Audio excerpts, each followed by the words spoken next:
Alright mga bossing, former 3 Division World Champion John Riel Cuadro Alas Casimero ay may matinding mensahe para sa kanyang makakasalpukan sa darating na Abril 18 at ito'y walang iba kundi ang Mexican bad boy former 2 Division World Champion Luis Pantera Nery.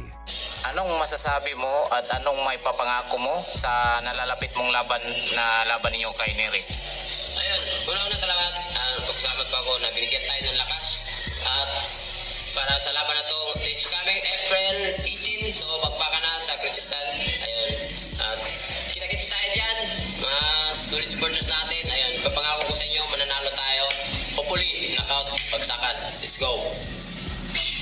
Ayan po mga bossing, mas maliwanag pa sa tanghaling tapat ang binitawang salita ni Cuadro Alas. Kumpiyansa nga po si Cuadro Alas na mananalo siya kay Luis Nery sa pamamagitan ng isang nakakagimbal na knockout. Hopefully daw mga bossing.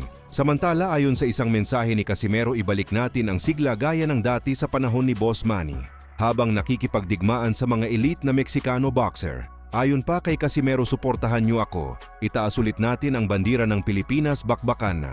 So nakakamiss din talaga mga bossing ang mga ganitong laban ni pambansang kamao, yung tipong aakyat pa lang siya sa ring ay tila humihinto na ang buong mundo.